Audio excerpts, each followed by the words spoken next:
Hi guys, this is Michelle and you're watching LearnX, जहां हम सीखते हैं इंग्लिश थ्रू हिंदी। आज आप सीखने वाले हैं कुछ ऐसी शॉर्ट एंड स्वीट फ्रेजेस जिनमें सिर्फ 3 वर्ड्स हैं।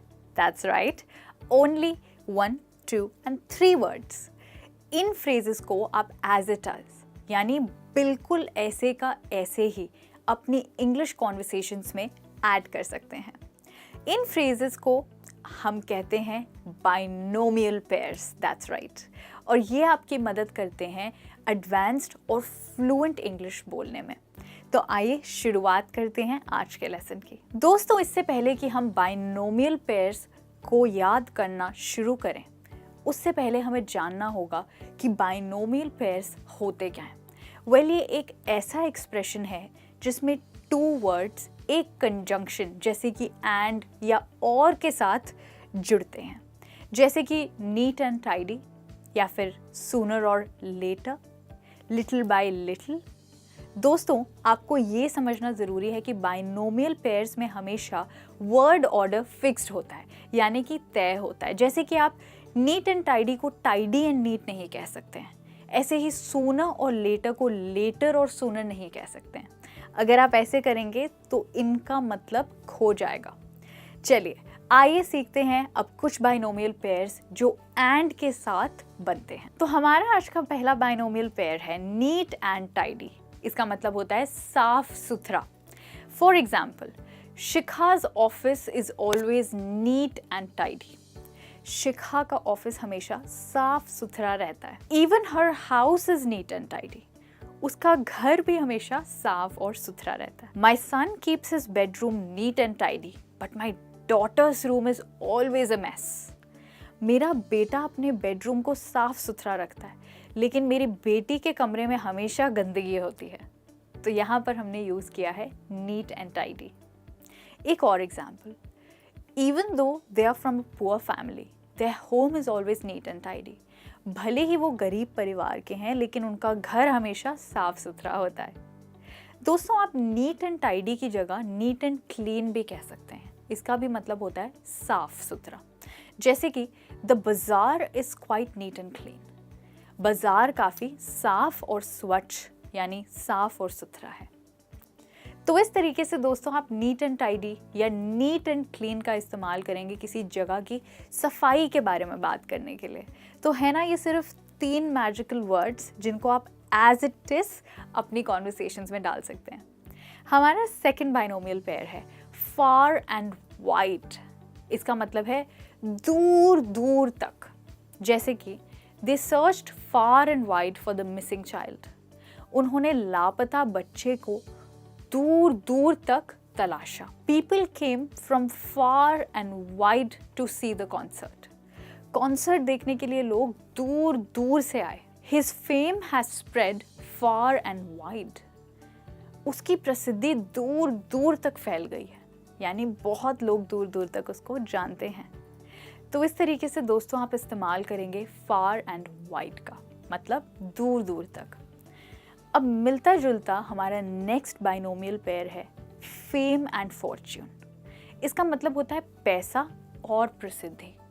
तो यहाँ पे फेम को हमने प्रसिद्धि कहा है और फॉर्च्यून यानी पैसा। तो यहाँ पे आप कहेंगे she came to the city seeking fortune and fame. वह इस शहर में पैसा और प्रसिद्धि की तलाश में आई थी। Everybody wants fame and Fortune these days.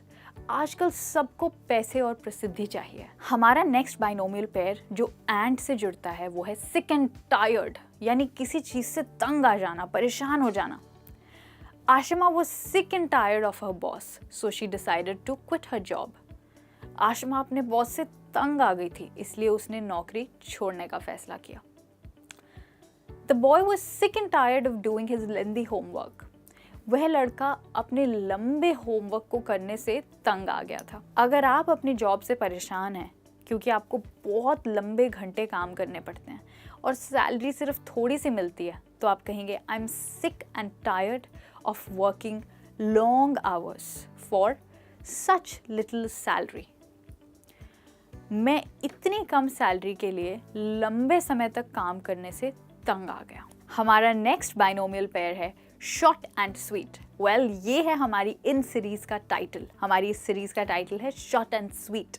इसका मतलब होता है जब कोई चीज़ छोटी और मुद्दे पर हो, राइट। जैसे हमारी ये सीरीज़ है एक छोटी सी सीरीज़ और बिल्कुल मुद्दे पर है, क्योंकि इसमें आप बहुत ही यूज़फुल बाइनोमियल पेयर्स सीख रहे हैं। तो आप कह सकते हैं the staff meeting was short and sweet today.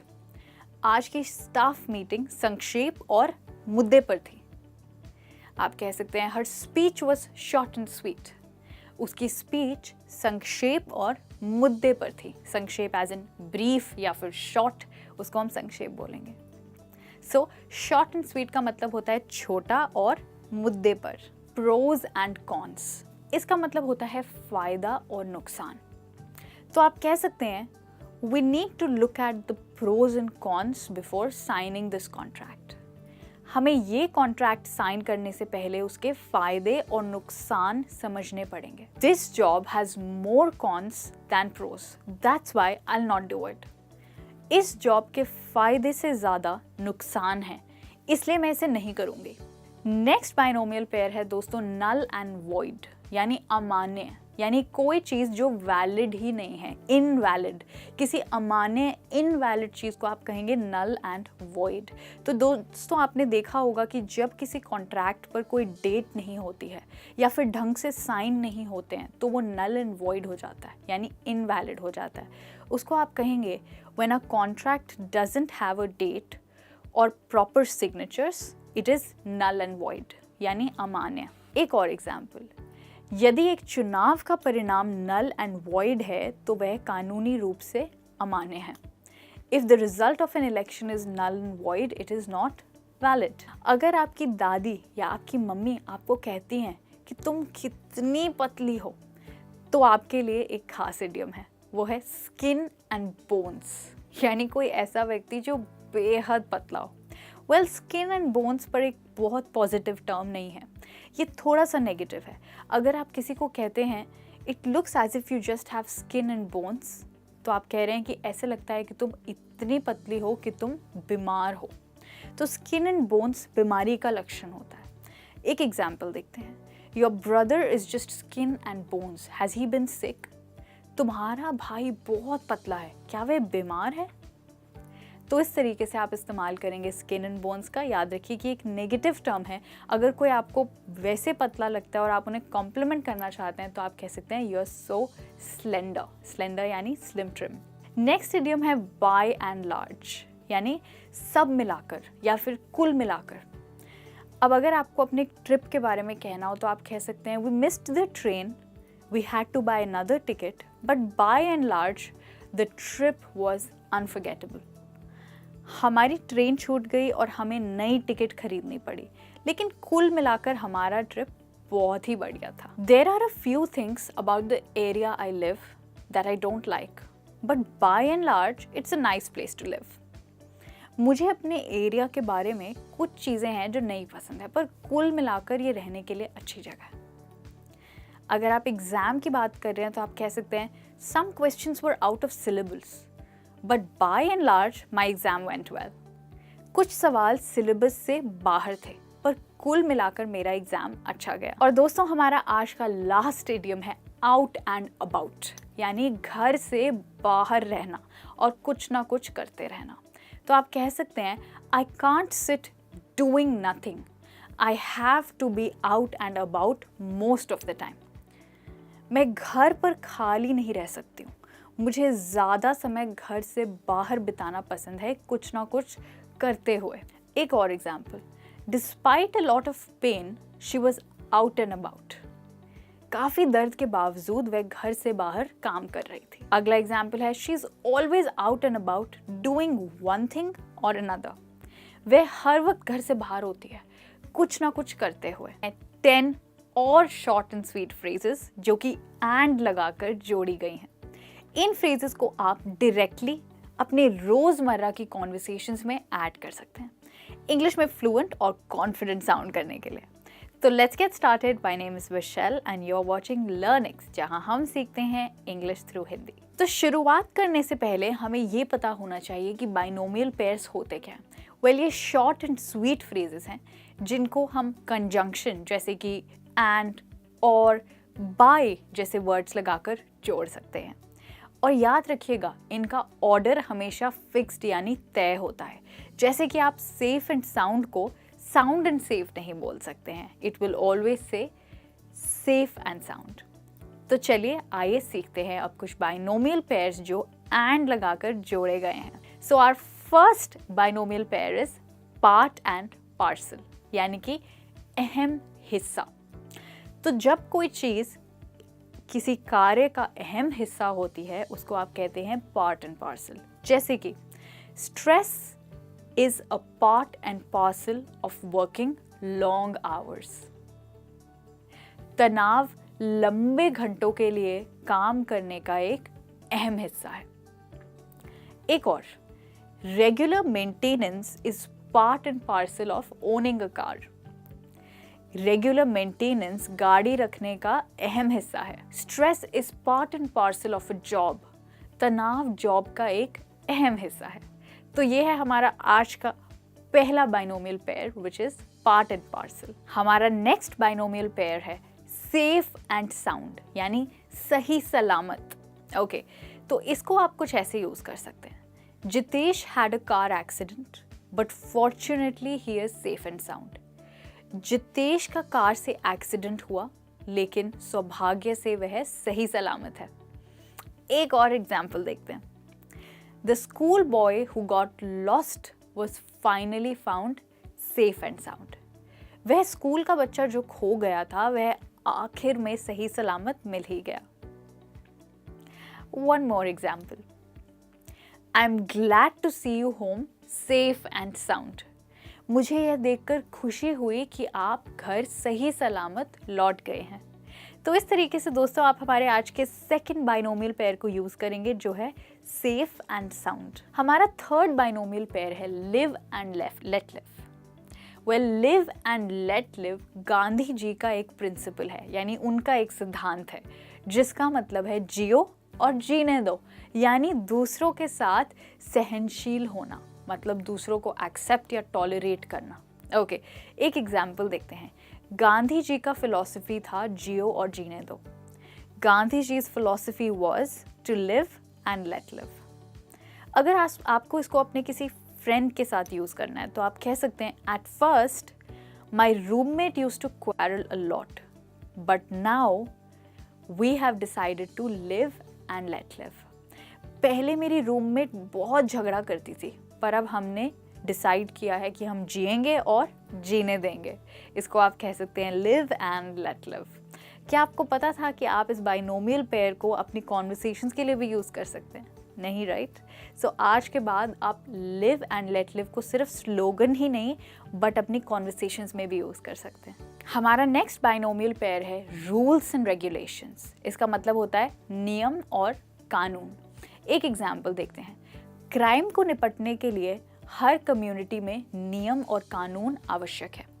In every community, rules and regulations are necessary to deal with crime. एक और example, She was bound by the rules and regulations of her home. वह अपने घर के नियमों और कानूनों में बंद हो गई थी या फिर बंद होके रह गई थी।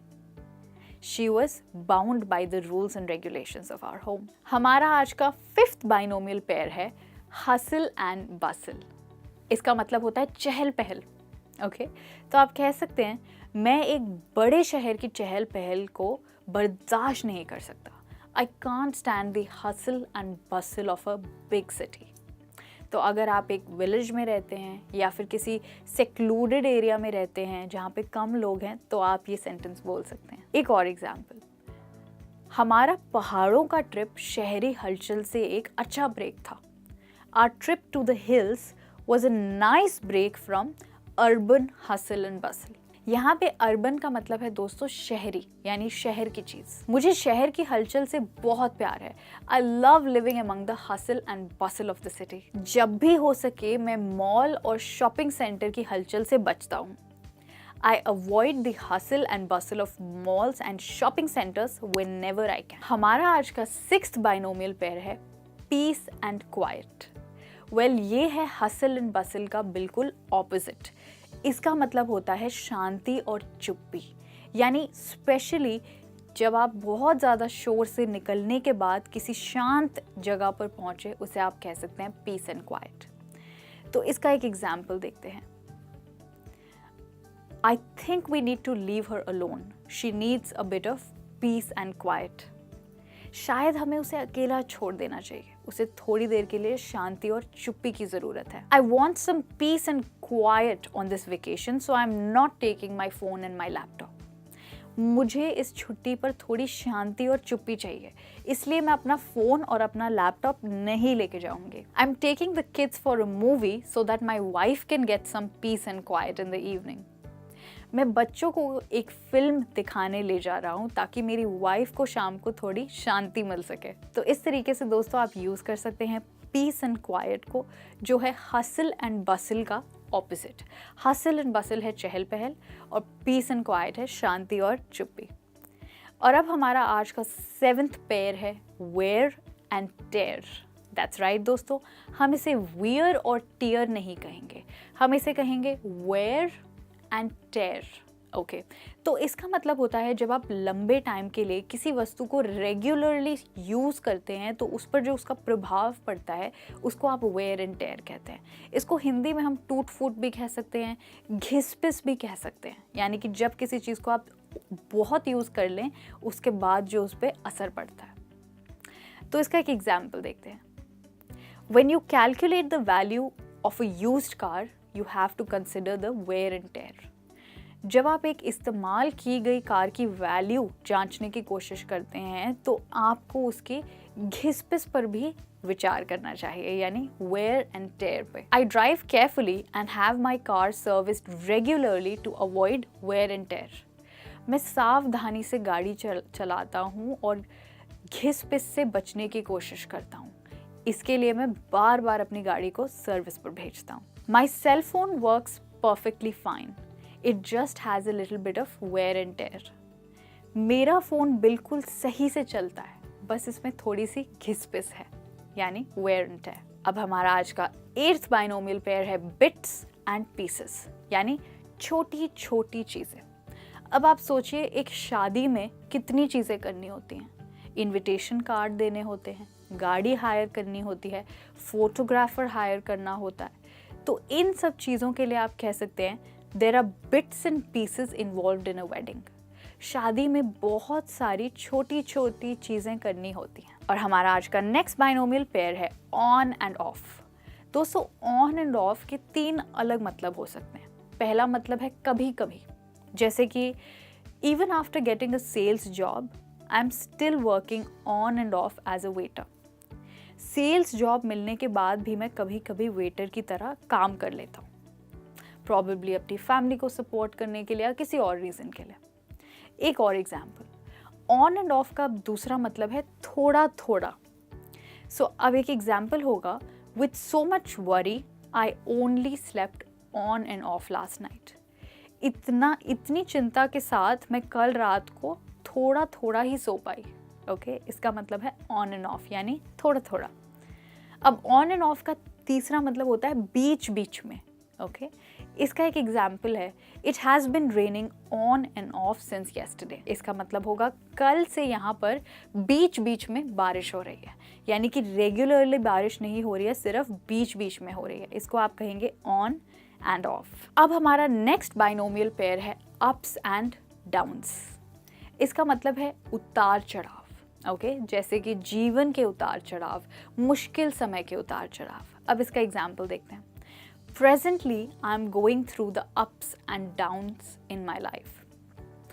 वर्तमान में मैं अपने जीवन में उतार चढ़ाव से गुजर रहा हूँ। एक और example, he has seen lots of ups and downs in his career, but finally he has become successful.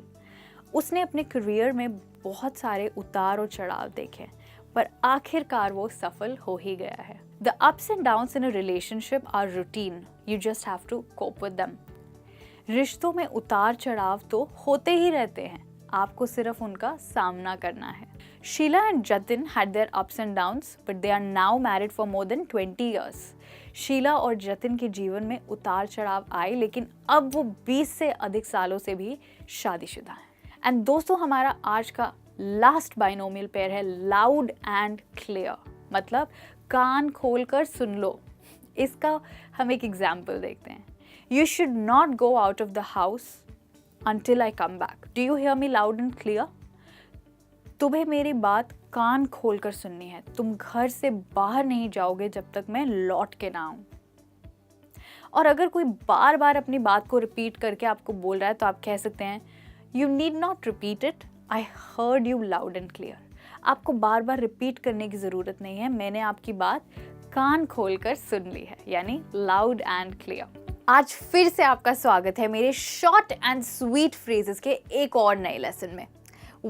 मैंने इससे पहले 2 और लेसन्स बनाए हैं शॉर्ट एंड स्वीट फ्रेजेस के ऊपर। दोस्तों, ये वो फ्रेजेस हैं जो आपको एक बेसिक स्पीकर से एक फ्लुएंट स्पीकर बना सकती हैं। दैट्स राइट, क्योंकि ये ऐसी फ्रेजेस हैं जो अच्छी इंग्लिश बोलने वाले लोग अक्सर अपने कॉन्वर्सेशंस में यूज़ करते हैं।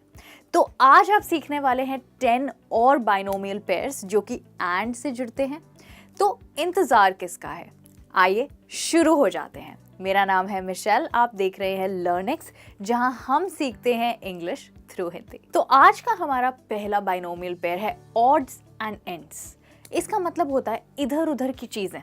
ओके, जैसे कितनी बारी होता है हम जब अपना दराज खोलते हैं, अलमारी का या डेस्क का, हम देखते हैं वहाँ पे कहाँ की इधर उधर की चीज़ें, कोई पेन, कोई पेपर्स, कोई पेंसिल, कोई और की रिंग्स, इस तरह की चीज़ें पड़ी रहती हैं। उनको हम इंग्लिश में क्या बोलेंगे? हम उनको कहेंगे odds and ends। तो आप कह सकते हैं my drawer is filled with odds and ends, यानी मेरे दराज में इधर उधर की बहुत सारी चीज़ें पड़ी हुई हैं। या फिर आप कह सकते हैं I need to clean out my desk because it is full of odds and ends। मुझे अपने डेस्क साफ करने की ज़रूरत है क्योंकि उसमें बहुत सारी इधर उधर की चीज़ें पड़ी हैं। दोस्तों, आप ऑड्स एंड एंड को चीज़ों के अलावा कुछ अनइम्पॉर्टेंट कामों के लिए भी इस्तेमाल कर सकते हैं। जैसे कि अगर आप अपने काम पर हैं, एज एन ऑफिस में हैं, और आपको आखिरी की कुछ छोटी छोटी चीज़ें करनी हैं, उनके लिए आप ऑड्स एंड एंड्स कह सकते हैं। तो आप कह सकते हैं आई am still at work taking care of few odds and ends before leaving for the day. मैं अभी भी काम पर हूँ, बस आखिर के कुछ छोटे मोटे काम कर रहा हूँ निकलने से पहले। तो इस तरीके से आप इस्तेमाल करेंगे ऑड्स एंड एंड्स, जिसका मतलब होता है या तो इधर उधर की चीज़ें या फिर छोटे मोटे काम। अब हमारा आज का दूसरा बाइनोमियल पेयर है स्पिक एंड स्पैन, यानी साफ और सुथरा, बिल्कुल नए जैसा। तो आप कह सकते हैं I mopped up the kitchen floor so it was spick and span. मैंने किचन के फर्श की सफाई ऐसे कर दी कि वो बिल्कुल साफ सुथरा नए जैसा लगे। तो इस तरीके से आप इस्तेमाल करेंगे स्पिक एंड स्पैन, यानी बिल्कुल नए जैसा। अब हमारा आज का तीसरा पेयर है डूज एंड डोंट्स। ये एक ऐसी लिस्ट होती है जो आपको ये बताती है कि आपको किसी कार्य को लेकर क्या करना चाहिए और क्या नहीं करना चाहिए। जैसे कि एक एग्जाम्पल देखते हैं। Here is a list of dos and don'ts for anyone planning to start a business. ये एक डूज एंड डोंट्स की लिस्ट है किसी भी ऐसे व्यक्ति के लिए जिसको नया बिजनेस स्टार्ट करना हो। दोस्तों, यहाँ पे ध्यान दीजिए, डूज का मतलब होता है कोई ऐसी चीज़ जो आप कर सकते हैं, और डोंट्स का मतलब होता है कोई ऐसी चीज़ जो आपको नहीं करनी चाहिए। तो याद रखिएगा और इसको यूज़ कीजिएगा, डूज एंड डोंट्स। ओके, अब हम देखते हैं हमारा आज का फोर्थ बाइनोमियल पेयर, और वो है लिव एंड लर्न। इसका मतलब होता है जियो और सीखो। अब किसके जीवन में ऐसा होता है कि उनसे कोई गलतियां नहीं होती?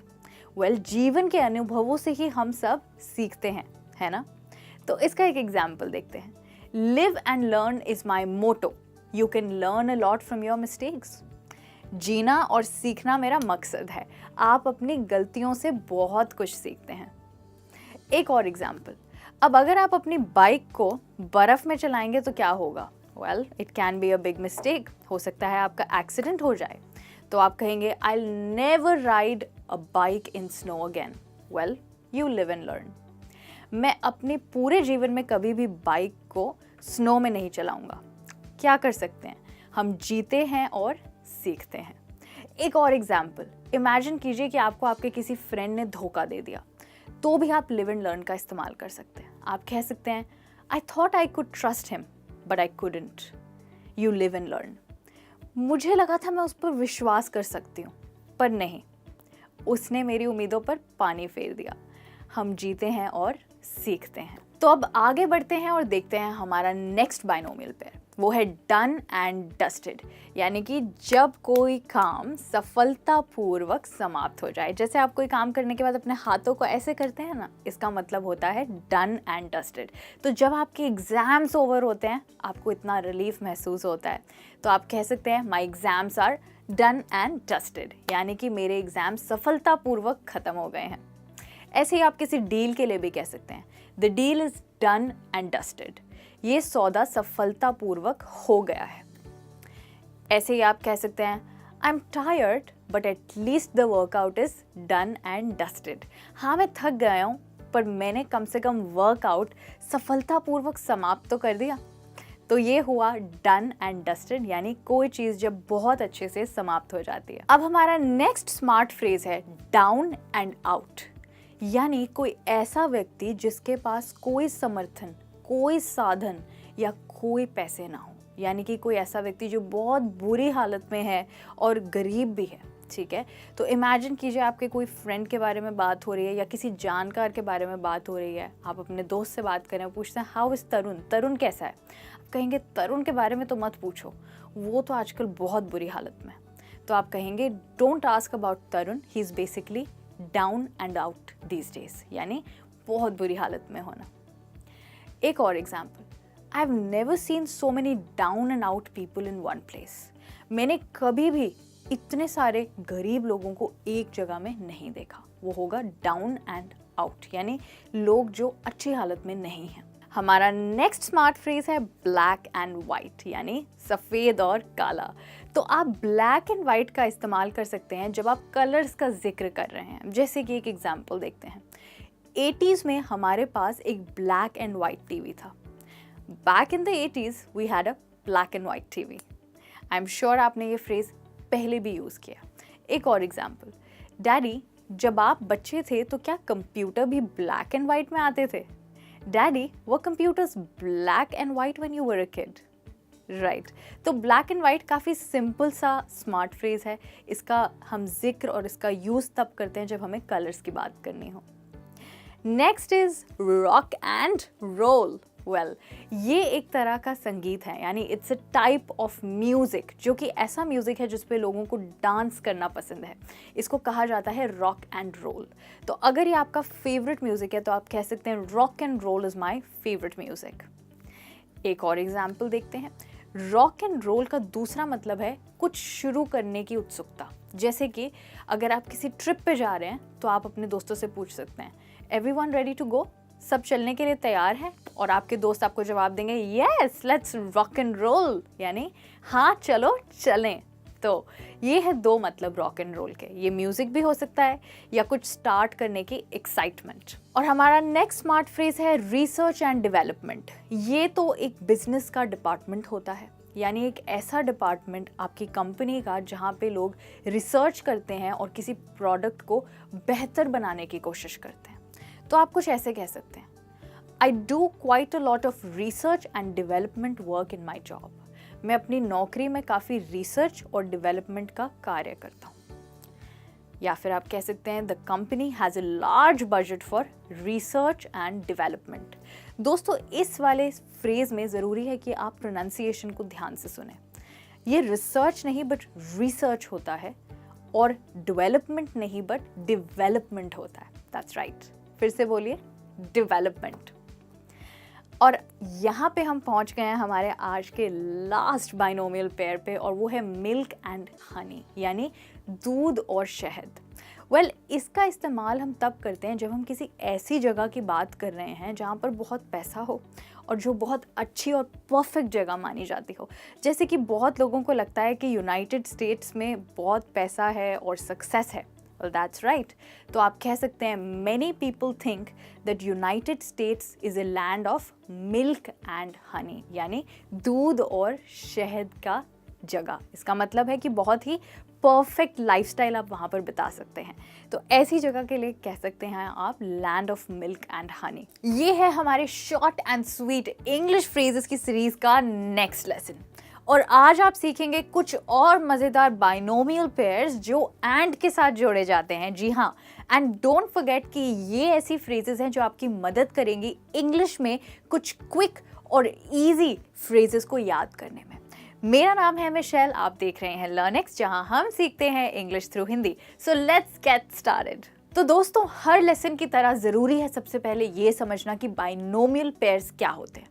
मैंने आपको पहले भी बताया है, बाइनोमियल पेयर एक ऐसा एक्सप्रेशन है जिसमें दो वर्ड्स एक कंजंक्शन जैसे कि एंड और या बाय के साथ जोड़े जाते हैं, जैसे कि सॉल्ट एंड पेपर। ओके दोस्तों, यहाँ पे याद रखिए, आप सॉल्ट एंड पेपर को अगर पेपर एंड सॉल्ट कहेंगे तो वो करेक्ट साउंड नहीं करेगा। तो यहाँ पे ज़रूरी है कि आप इन वर्ड्स के ऑर्डर को ना बदलिए, आप बोलेंगे सॉल्ट एंड पेपर। ओके तो ये आपको याद रखना है कि बाइनोमियल पेयर्स में वर्ड ऑर्डर हमेशा फिक्स्ड यानी तय रहता है। तो आइए शुरुआत करते हैं और देखते हैं हमारा आज का पहला बाइनोमियल पेयर। तो दोस्तों, आज का हमारा पहला एक्सप्रेशन है सॉल्ट एंड पेपर, जिसके साथ मैंने आज का लेसन शुरू किया।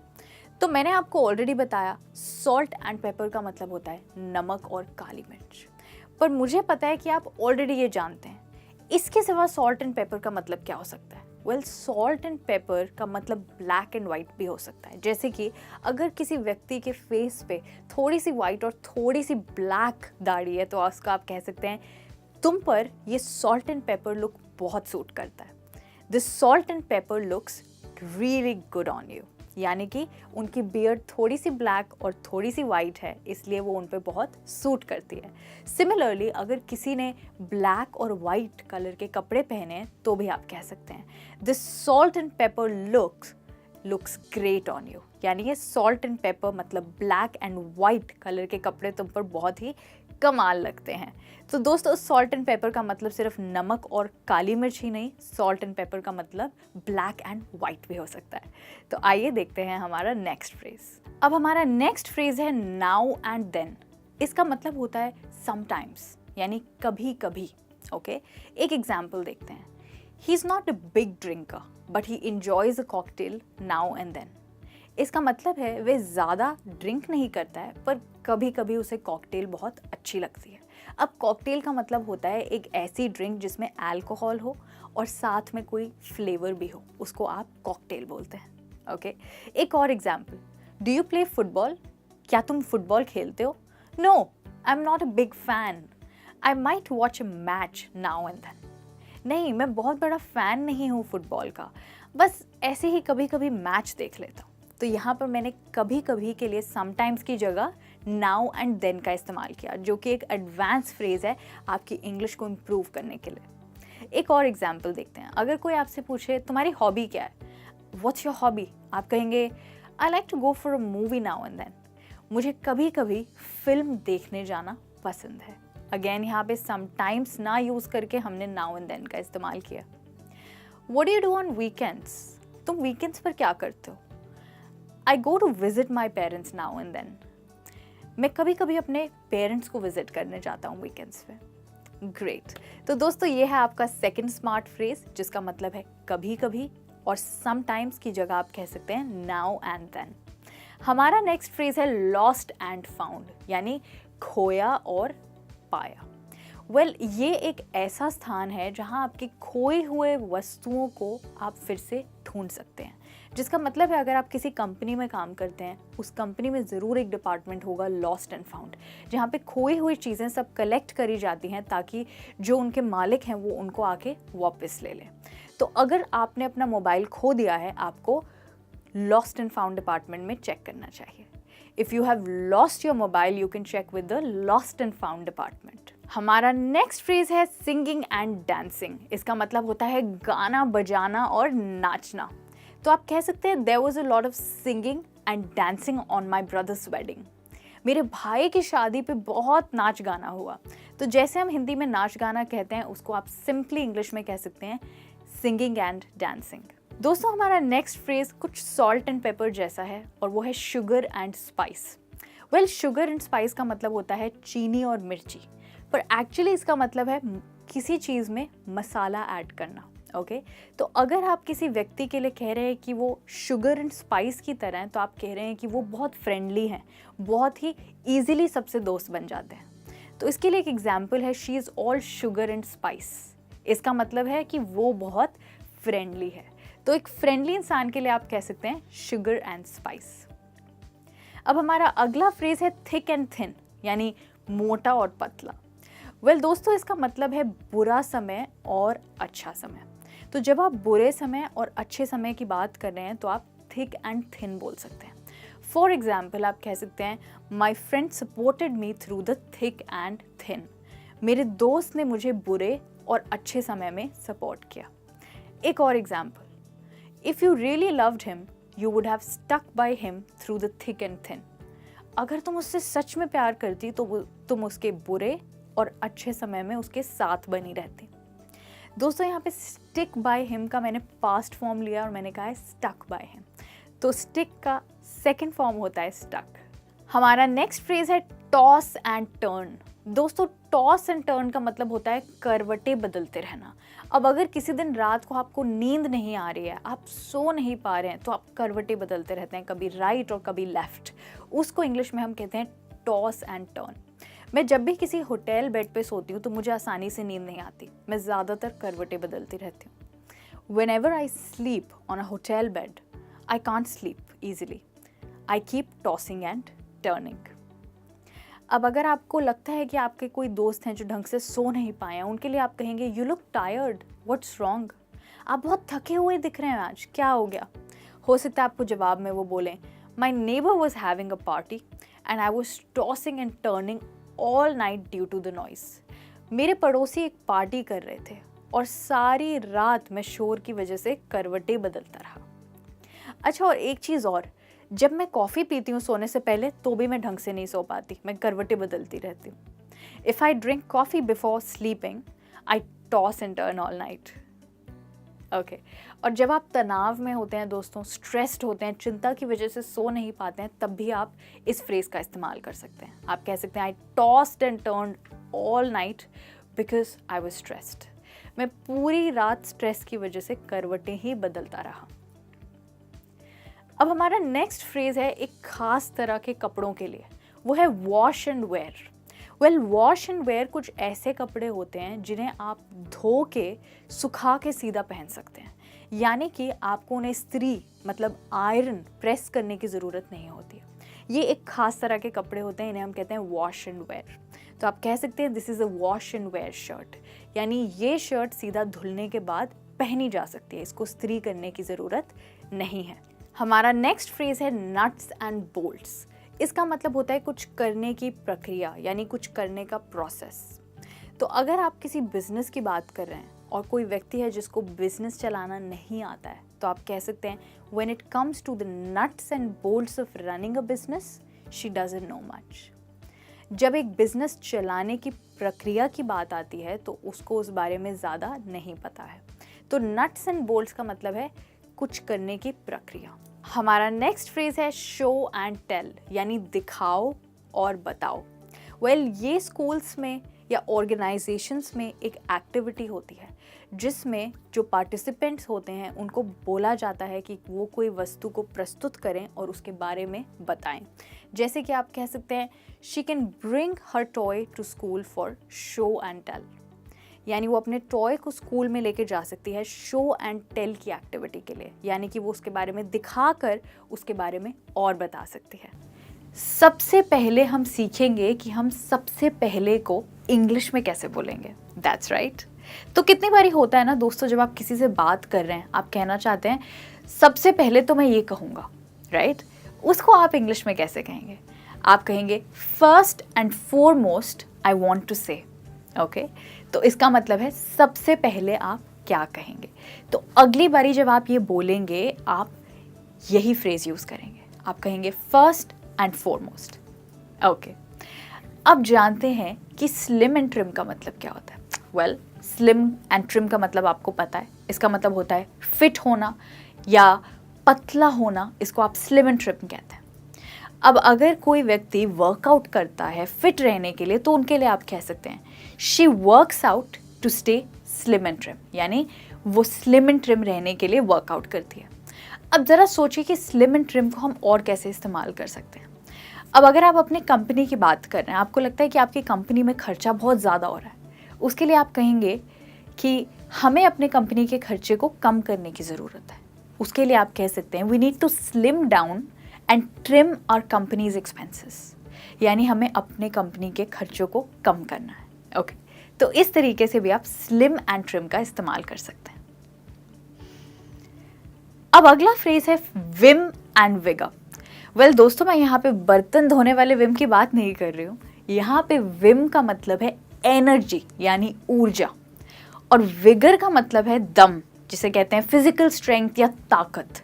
तो जब आप पूरे जोश और ताकत के साथ कुछ करते हैं तो आप उसे विम और विगर के साथ करते हैं।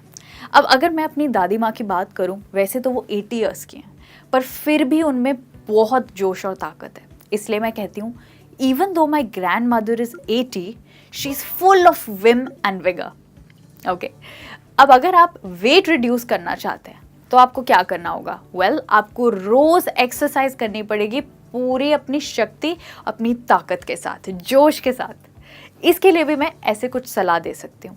If you want to reduce weight, you need to exercise with your vim and vigour, यानी पूरे जोश और ताकत के साथ। अब सोचिए ऐसा कौन सा स्पोर्ट है जिसमें आपको जोश की और ताकत की बहुत ज़्यादा ज़रूरत होती है? सोचिए। वेल, मेरा जवाब होगा कबड्डी।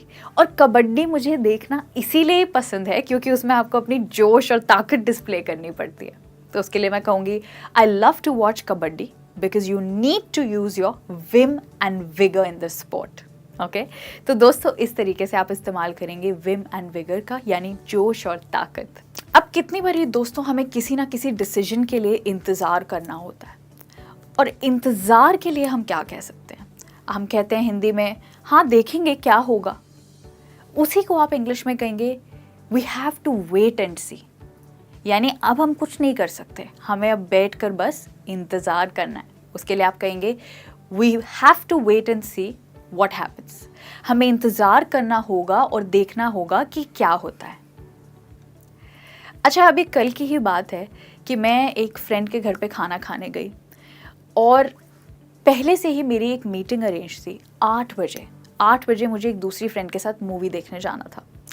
पर बाद में मेरी एक फ्रेंड का कॉल आया, उसने कहा चलो मेरे घर पे डिनर पे आ जाओ। मैंने कहा ठीक है। तो मैं उसके घर पर खाना खाने गई, पर खाना खाते ही मुझे निकलना था। पर अब मेरे को लगा कि कहीं उसे बुरा लगेगा तो मैं उसे क्या कहूँ। तो जैसे ही मैंने अपना खाना ख़त्म किया, मैंने उसे कहा sorry to eat and run but Natasha is waiting for me, यानी कि खाना खा के भागने के लिए मुझे माफ़ कर दो, पर नताशा मेरा इंतज़ार कर रही है। तो इस तरीके से दोस्तों कभी कभी अगर आपको कहीं भागना पड़े, आप कहीं डिनर पे है और आपको बस जाना पड़े कहीं पे, तो आप कहेंगे sorry to eat and run, यानी खाना खा के भागने के लिए एकदम माफ़ कीजिएगा, मुझे पता है मुझे आपके साथ समय बिताना चाहिए, पर मुझे अभी कहीं जाना है। अब दोस्तों आपको महंगे रेस्टोरेंट्स में खाना खाना कैसा लगता है? वेल, सबको बहुत पसंद है। किसी महंगे रेस्टोरेंट में डिनर करने के लिए इंग्लिश में एक बहुत अच्छी फ्रेज़ है, उसको हम कहते हैं वाइन एंड डाइन, यानी किसी महंगे रेस्टोरेंट में जाके खाना खाना। अब ज़रूरी नहीं है कि आप वाइन भी पिएं, पर इस फ्रेज़ को हम वाइन एंड डाइन ही कहेंगे, चाहे आप वाइन ना पिएं। तो आप कहेंगे the wine and dine at this hotel is among the best you will ever find, यानी इस होटल में खाना सारे होटल्स से सबसे अच्छा है।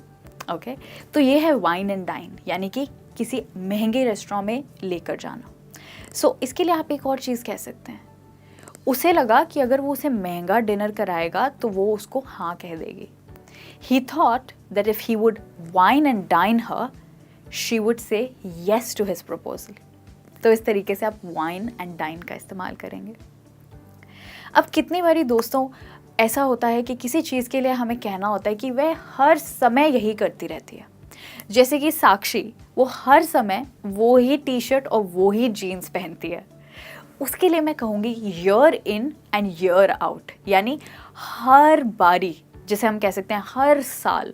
अब एक एग्जाम्पल देखते हैं। साक्षी हमेशा यही टी शर्ट और यही जीन्स पहनती है।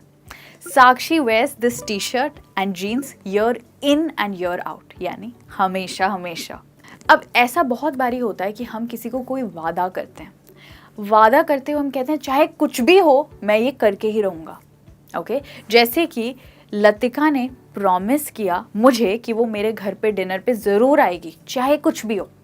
तो पता है उसने क्या फ्रेज़ यूज़ की? उसने कहा I will come for dinner at your place, come hello और हाई, यानी चाहे कुछ भी हो जाए मैं तुम्हारे घर पे डिनर पे ज़रूर आऊँगी। अच्छा, अब मैं आपको हिंदी की एक और फ्रेज़ बताती हूँ, बताइए उसे इंग्लिश में क्या कह सकते हैं? किसी का नामो निशान ना मिलना। क्या कहेंगे इसको इंग्लिश में? यानी कि कोई गुम हो गया है, वो नहीं मिल रहा है, उसको हम कहेंगे नीदर हाइड नॉर हेयर, यानी वो चीज़ हमें मिल ही नहीं रही है। अब जैसे अगर आप किसी बच्चों की बात करें तो आप कहेंगे मैंने बच्चों का नामो निशान नहीं देखा, means I can't see hide nor hair of the children, यानी कि वो गुम हो गए हैं, गायब हो गए हैं, मिल नहीं रहे हैं। इसके लिए आप कहेंगे नीदर हाइड नॉर हेयर। अच्छा, अब मुझे ये बताइए, आपने कछुए और खरगोश की कहानी सुनी है ना, जिसमें इन दोनों की रेस लगी थी। अब कछुए और खरगोश की कहानी में कौन जीता था? वेल, इस कहानी में कछुआ जीता था। और कैसे? बहुत जल्दी जीता था या धीरे धीरे रेस में आगे बढ़ के? You're right, वो धीरे धीरे रेस में आगे बढ़ के जीता था। उसको हम कहते हैं श्योरली बट स्लोली। ओके, तो आप ये कह सकते हैं कछुआ रेस में जीता, धीरे धीरे पर ज़रूर जीता। Tortoise won the race surely but slowly। तो जब कोई चीज़ धीरे धीरे आगे हो रही है पर हो रही है, उसको आप कहेंगे surely but slowly। अब हम जानते हैं कि स्ट्रेट एंड नैरो का मतलब क्या होता है। वेल, स्ट्रेट एंड नैरो का मतलब होता है सीधा रास्ता। ओके, अब अगर कोई रास्ता सीधा है और पतला सा है, वहाँ पे क्या कोई चांस है कि आप कोई गलत टर्न ले लें या फिर आपको आगे रास्ता ना मिले? नॉट रियली, क्योंकि हमें पता है कि रास्ता सीधा है और इसमें कोई गलती नहीं हो सकती। तो इसको आप ऐसी स्थिति के लिए यूज़ करेंगे जब आप कोई गलती नहीं करना चाहते हैं। एक एग्जाम्पल देखते हैं। After being caught by the traffic police for jumping the red light, Raj wants to stay on the straight and narrow। Red light jump करने के चालान कटने के बाद राज फिर से कोई गलती नहीं करना चाहता है, यानी कि he wants to be on the straight and narrow, जिसमें कोई गलती नहीं हो सकती। अब हम जानते हैं कि स्वीट एंड लो क्या होता है। वेल, इसका मतलब होता है किसी की बहुत मधुर और नम्र सी आवाज़, यानी जो व्यक्ति बहुत ज़ोर से नहीं पर धीरे से बोलता है, उसके लिए आप कहेंगे she has a sweet and low voice, यानी उसकी आवाज़ बहुत सॉफ्ट और मधुर सी आवाज़ है, स्वीट एंड लो। अब मेरा एक दोस्त है महेश, उसने मुझे कल बताया कि उसके ऑफिस में उसको अपमानित किया गया, यानी उसको इंसल्ट किया उसके बॉस ने किसी पर्सनल रीज़न की वजह से। और पता है उसने क्या किया? आपको क्या लगता है उसे क्या करना चाहिए था? अगर आपको काम पे इंसल्ट किया जाएगा तो आप क्या करेंगे? वेल, मोस्ट लाइकली वो व्यक्ति वहीं पे रिज़ाइन कर देगा। और ऐसे ही मेरे दोस्त ने करा। After being insulted at work, Mahesh resigned then and there, यानी काम पर अपमानित होने के बाद उसने वहीं पर इस्तीफा दे दिया। तो जब मुझे कहना होता है कि किसी व्यक्ति ने वहीं पर कोई चीज़ कर दी, उसके लिए मैं कहूँगी देन एंड देयर। दोस्तों, जब अगर आपके किसी क्लोज फ्रेंड से कोई गलती हो तो आप क्या करते हैं? क्या आप उन्हें माफ़ करते हैं? वेल, नहीं करते हैं तो आपको करना चाहिए। और माफ़ ही नहीं, आपको उन्हें उनकी गलती को भूल भी जाना चाहिए। और इसको हम कहते हैं फॉरगिव एंड फॉरगेट, यानी किसी की गलती को माफ़ करना और भूल जाना। अब अगर आपसे कोई गलती हो गई है तो आप अपने फ्रेंड से रिक्वेस्ट कर सकते हैं, can you please forgive and forget, यानी कि क्या तुम मेरी गलती माफ़ कर सकते हो और भूल सकते हो? Can we be friends again, क्या हम फिर से दोस्त बन सकते हैं? इस तरीके से आप किसी से पोलाइटली और बहुत अच्छे तरीके से माफ़ी मांग सकते हैं, फॉरगिव एंड फॉरगेट। अब इमेजिन कीजिए दोस्तों कि कोई ऐसी सिचुएशन है जहाँ पे आपके सामने एक एम है और उस एम को पाने के लिए आपको अपनी सारी एनर्जी और ताकत लगानी है। उसके लिए आप कहेंगे टूथ एंड नेल। जैसे कि अगर आपको अपने ऑफिस में कोई प्रमोशन पाना है और उसके लिए आपको अपना खून पसीना लगा देना है, तो आप कहेंगे I am going to put in tooth and nail for this promotion, यानी कि मैं अपना खून और पसीना लगा दूंगा ये प्रमोशन पाने में। तो खून और पसीने को इंग्लिश में हम कहते हैं टूथ एंड नेल। तो दोस्तों ये था हमारा आज का लास्ट बाइनोमियल पेयर और आज आपने सीख लिए हैं कम से कम 15 ऐसे बाइनोमियल पेयर जो आपकी मदद करेंगे सिंपल इंग्लिश फ्रेजेस को रिप्लेस करने में और अब आप यूज़ कर पाएंगे बेटर और एडवांस्ड फ्रेजेस। तो याद रखिएगा कि अगली बारी जब आपको कहना हो कोई भी चीज़ के लिए कि सबसे पहली बात तो ये है, तो आप कहेंगे फर्स्ट एंड फॉरमोस्ट।